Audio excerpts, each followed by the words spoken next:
The sudden spread of COVID-19 this spring meant that many companies had little to no time to prepare their teams for the world of remote work. But as the economy shows signs of stabilizing and businesses begin to gradually reopen, many Ottawa companies, particularly those in the tech sector, are in a very different situation this summer. With an eye towards future growth, many tech leaders are looking to mentally prepare their teams to transition to this new normal. We'll be speaking to Canada's Pivotree about how they're looking to maintain their momentum and adopt a new mindset this week on Techopia Live.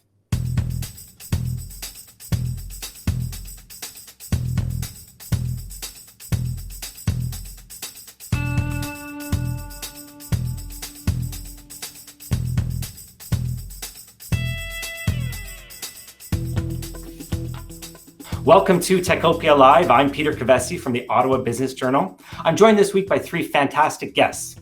We have Patricia Vandelan, a Vice President at Pivotree, Brianna Pizzuto, Lead Trainer at Talk Tools Training, and Dean Fulford, Leadership Development Practice Lead at Stratford Managers, which is one of the sponsors of Techopia. Welcome to you all, and thank you so much for joining us. Dean, let's start with you. Can you tell us briefly about Stratford Managers and how it works with local tech firms? Thanks, Peter. Yeah, Stratford Managers is a management consulting firm that draws on years of practical business experience, and we work with companies to help them really grow, improve, and transform.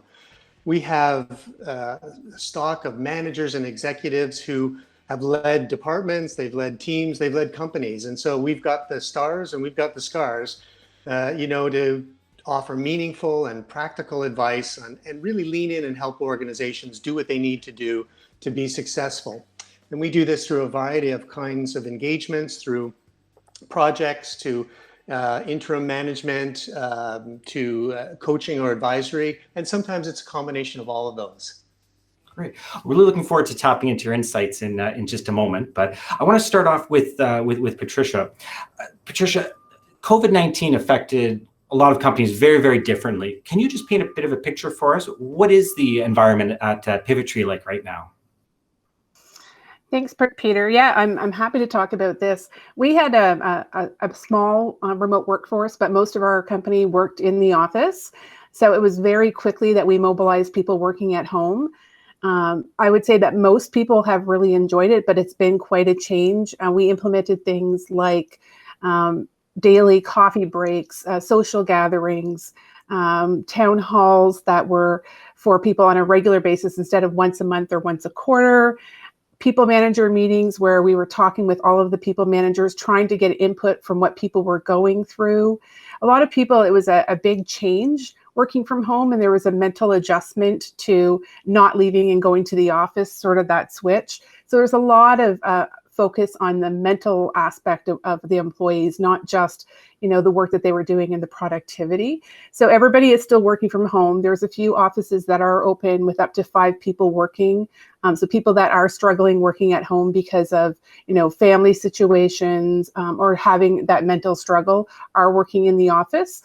But we have said that people won't be asked to go back to the office till at least 2021 or until, a vaccine or something. Then we'll reevaluate later this year.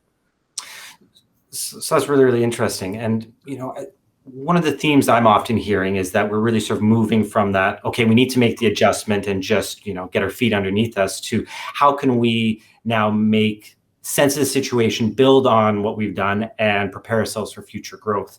How are you getting ready for the fall and to really, again, maintain that momentum? It's really interesting. I'm quite proud of our leadership team and how we're working through this. They've gone through sort of oh my gosh, how do we survive this, to how do we help the employees thrive, right? So part of what we're doing is looking and talking to employees and saying, especially where there's an office location, do you do better production at work or in the office? And when I talk about thriving, it's not just the work environment, but how do you balance that with your home life? So if someone is actually performing better at home and it helps to balance their life, we're going to look at that for them going forward. If someone prefers to be in the office because of their sanity and that's just what they like for their mental, or if they want a mix of that. So we're starting to look at that as opposed to just one or the other, and having a mandate where we're actually engaging with the employees to say what works best for you, what will help you thrive in a work environment. So I'm quite proud of us for working through this. Great. Dean, I'd love to tap into to your insights here. You've been working with a lot of companies that again are looking to maintain that momentum heading into the fall. What's the first step that you recommend tech leaders do to mentally prepare for that? Yeah, so, and that's, thanks. Yeah, and so as Patricia described, I mean, we always knew that change was unrelenting, but then we learned that change can be immediate. And so I think the best piece of advice that we've thought about is, as leaders, you need to prepare sort of a range of options, if you will. If I'm going to move ahead with a certain kind of work, what might I do if change is down this path or another path or even a different path? And think through all of those options so that you're ready and you're planful when that time comes, because you know something is going to occur. And the other piece that goes with that is I really suggest that this is the opportunity when leaders can ask for input from others. We know our teams love to be involved, and more than ever now, leaders have to involve others. It's got to be we. They can't answer all the questions themselves. So it's also a fantastic opportunity to engage other people in planning for the next steps, which in a strange way helps prepare them as well. Brianna, I want to bring you into the conversation. One of your specialties is in communications. What are some examples of how leaders can help their teams prepare for this new normal, even though we're definitely still not in a normal environment by any stretch? Yeah, that's a great question, Peter. And I have a few tips for leaders right now. One of them being celebrate the successes that your team has achieved over this time. There's been a lot of focus on how do we survive, how do we thrive, how do we move forward. And there's also been a lot of success that teams have come through this time and figured out different ways and new creative ways to work together to still get the work done. Maybe productivity has changed. And there's certainly been a lot of creativity in the last few months.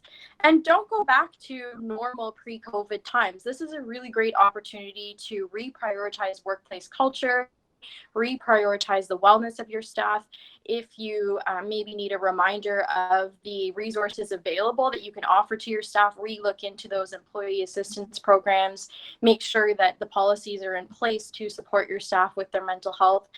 Remaining flexible is so important, and encouraging honesty. So if your staff are experiencing anxiety about what the workplace is going to look like, letting them know with clear and honest information about the precautions you're taking for their health and safety, letting them know that it's okay if they need to all of a sudden take a day off because they have a sick child that has to stay home, or they themselves are not feeling well. I think that we're going to conceptualize sick days a little bit different after the pandemic, and we want to reward people for honesty and being open about that, because that's the way that you can really start to gain information from your employees. And like Patricia said, one thing that Pivotree does really well in particular is taking into account every individual situation and how do people feel most comfortable, and then giving them control over the decision to choose whether they're going to come back or if they're going to stay at home or not.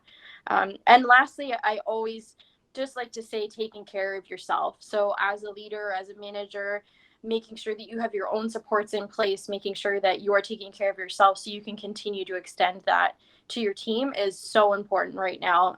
Everybody is dealing with different anxieties, different stressors, and you're not going to be able to fully show up for your team if you're not fully showing up for yourself first.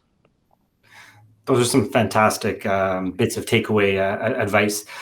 Patricia, I want to put you on the spot a little bit. We love to sort of share some best practices with other members of the tech community. Can you give some examples? What are some examples of things that have worked really, really well in your workplace? Some of the things that we've done, so we worked with Brianna. We've had her come in and do workshops with our employees. So basically everybody got a training that said, how to recognize within yourself that you're having anxiety, allowing it to normalize so that people weren't feeling ashamed that they were maybe struggling with things. So it became a conversation and something that we're openly talking about. And then all the management team had training as well as how to recognize within your employees if you see that they're struggling and maybe they're not aware that they're struggling, and how you can help them with that. So that was really great. We have a more robust EAP system now, an emergency assistance program, to make sure that people had access to support, very highly liberally using that with our employees. So if we see we're encouraging them, please use it.